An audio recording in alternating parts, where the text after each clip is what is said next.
Okay, oh, I don't need a laser pointer. Okay, perfect. Okay, hello everyone. Thank you so much for having me. This is my first time at this conference, and it's just so exciting to see the UCs all coming together and a couple of guests. So I'm glad that everyone's here, and I'm so thankful that I get to present some of my work for you. So the title of my talk is Swimming Upstream, Experiences of STEM Faculty Pursuing Non-R1 Positions. So this comes out of my dissertation research, and a little bit of showing how this kind of fits into this conversation. On the website, it says that one of the goals for the UC STEM faculty learning community is to share information on facilitating change in teaching. This is one of my big passions. And I think that a great source of positive change in teaching is through graduate education. So I know that this is another one of those, we have to wait for it, but I still think that if we start with the graduate students, then they're going to come be our future faculty. And if we start with them, then perhaps we can make change in the way people teach their classes. And so many graduate students come and they want to become professors because they want to teach. That's really one of the main motivations for pursuing their PhDs. And so I think if we introduce these graduate students to evidence-based STEM teaching practices, really this will change the academy. So this research focuses on the descriptions of graduate school experiences and pathways of new professors at non-R1 institutions. And so I think this has great implications for how we're training just all professors. So not only ones that are going to non-R1 institutions, but I think that this also shows that some of the messaging that graduate students receive might really have great impacts on our teaching quality. So more to come. So this research really was pursued both from my personal interest and then also based on the literature. I remember the day I was an undergrad and I found out that my professors did not necessarily want their jobs for the teaching part. So I thought, like, isn't that like the main point of being a professor, right? So that was really hard for me to suddenly wrap my mind around. And I realized there's evidence, there's research on these things in terms of the institutional structures. This was all new to me. I couldn't believe that research was really the main reason professors were professors. So that was really fascinating. But I still thought, okay, I still think I want to become a professor. I'm going to go get my PhD. I'm going to do the research because it's required to become a professor. But then I fell in love with research. So I think the opposite could possibly be true. If we introduce people to teaching, they might think, oh, I thought I was here for the research, but actually maybe I'm here for the teaching too. And so graduate school really is this entrance to the academic career. It's really the only way you can become a professor is going through graduate school. But we really focus on preparation for research and not preparation for teaching. So that was also my experience. Even though I got my PhD in engineering education, there was no concrete expectation that I teach as part of my PhD, which I thought was fascinating. And so then I was thinking, do I still want to become a professor? What's the deal here? How can I be prepared? How can I get that teaching preparation, teaching experience that I so badly wanted?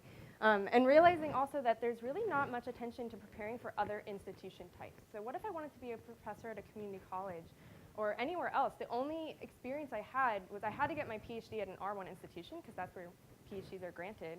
But then I'm only exposed to this R1 institution type, which has a big impact on my perceptions of what it means to be a professor. And there's different kinds of professors, but how do we learn about that? So this also was a lot based on literature I just pointed to a little bit. So just a couple more pieces to back up some of these, my motivation. So graduate education is viewed as this entryway into the academy, yet we really focus mostly on preparation for research and becoming independent researchers. And so what if we expanded that to think about preparation for other parts of being professors? And then this is not part of my talk, but actually in engineering, and I think this is also the case in other STEM disciplines, most of our graduates, like 80% of them do not go on into the academy. And yet still we're thinking, oh, they all want to be professors, right? Like at R1 institutions. Okay. And then there's a lot of concerns about teaching quality. We've been talking about a lot of these concerns. We're wondering, how can we improve this teaching quality? What are some ways that we could do that? And this idea of evidence-based teaching practices. But then we find professors are really slow to adopt them, right? We've been hearing this, that they know, yes, it's true, but, right, there's lots of excuses of why it's not going to work in my class, or that's a lot of time, and I don't have the time. Lots of reasons why people are not using those practices that we know are true. There's lots of evidence.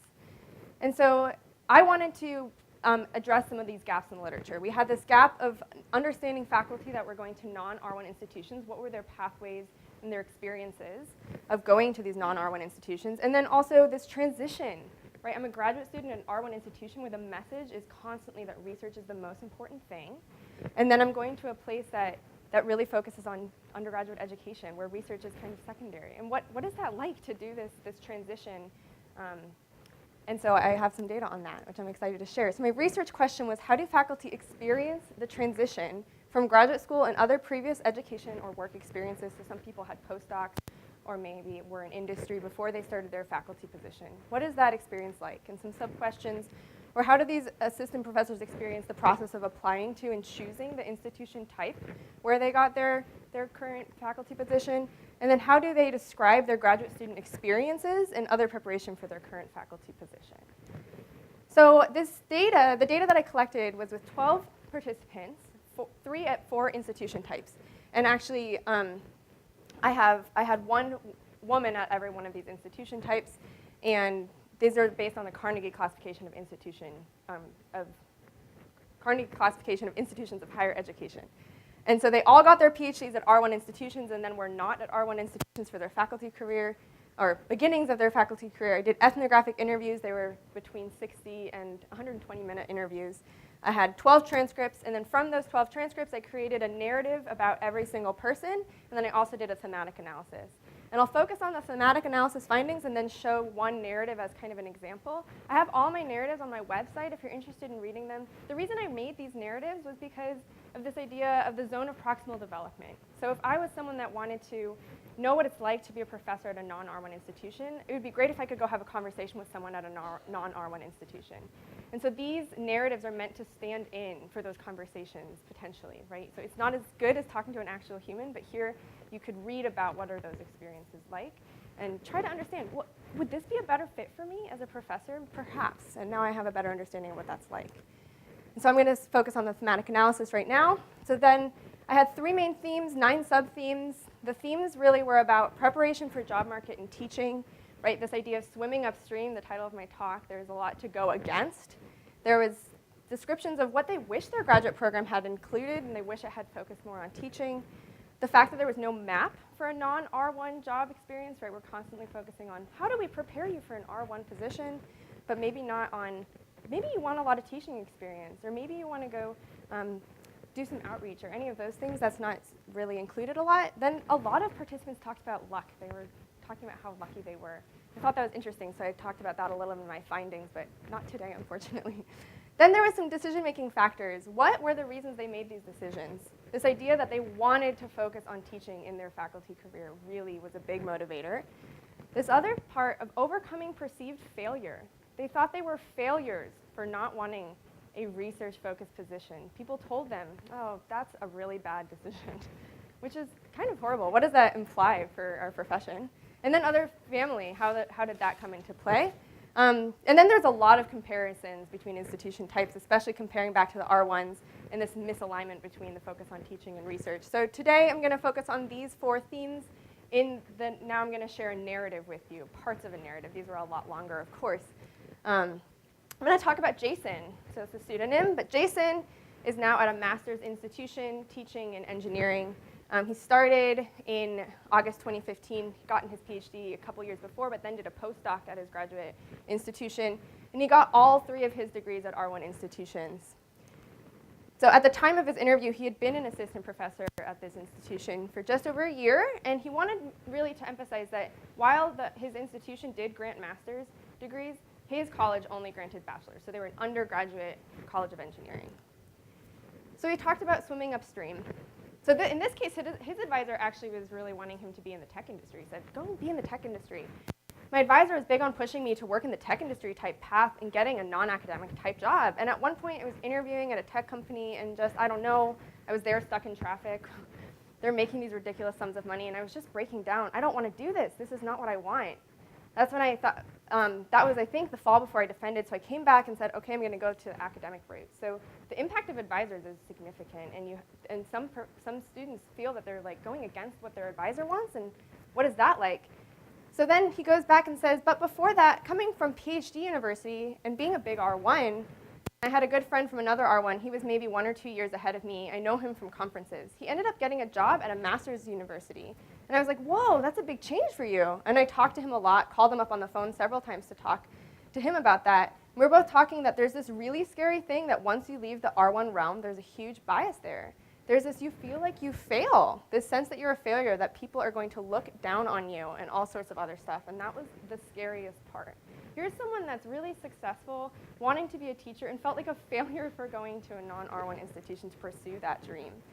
I interviewed and got a job from an R1 school, and that was kind of like, all right, this is great, because coming from PhD university, that's the goal, to get a job teaching and doing research, and even though I didn't want to do the research and get grants, I just wanted to teach. But I was like, whatever, you just have to do this. I was almost not ready to accept the job at current university, so the place he did end up accepting his job, just because I was like, well, if I do that, I'll be stuck in this tier of institution and all this other stuff. These messages we tell our graduate students really, really sink in with them.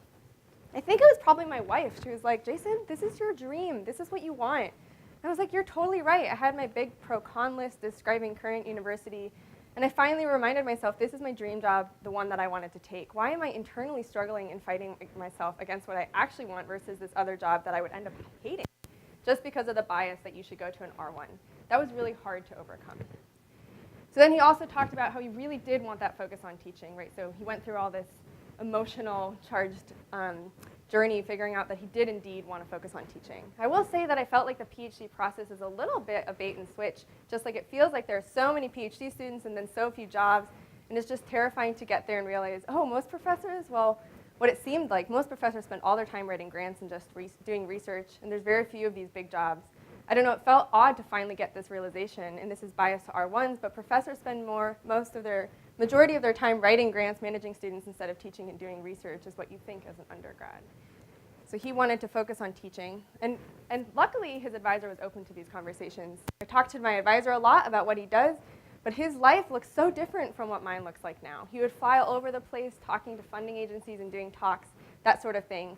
One thing that somewhat helped, I read a book, the Academic Job Handbook, that actually helped to get a good idea of what faculty do. All their advice about the actual job search was not that useful, but in terms of how you balance teaching and all that, that was helpful. Really, it was probably my first interview that I totally flopped, but that actually gave me a good sense, like, oh, this is what professors do and how they think. So then talking about what did he want in a graduate program, what would have better prepared him?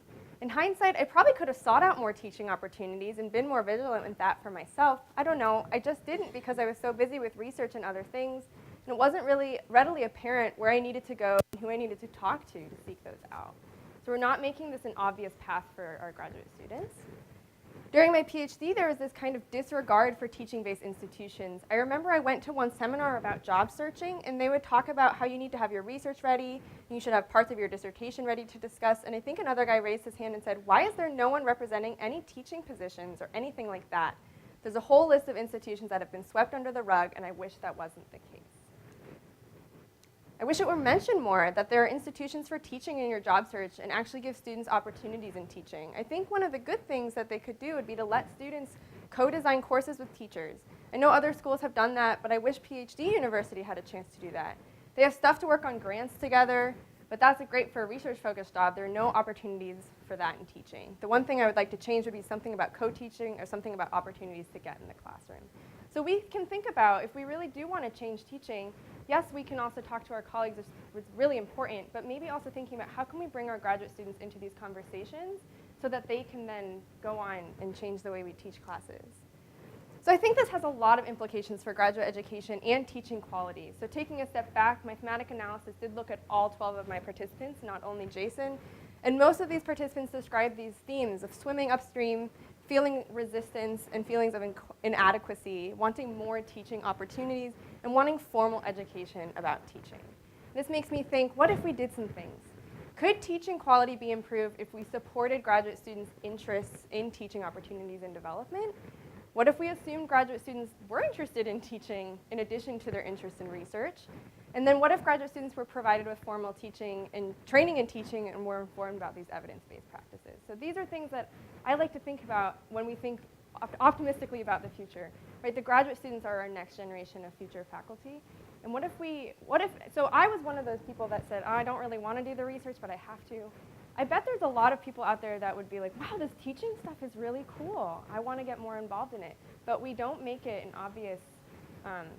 obvious thing for them to think about. There's not in a lot of programs, there's no required pedagogy course. So just thinking about how can we inform our next generation? And with that, I want to say thank you. I'm so excited that I get to be on this beautiful campus. And I hope there's enough time for questions. So I'd be happy to hear what people think and other ideas. So thank you.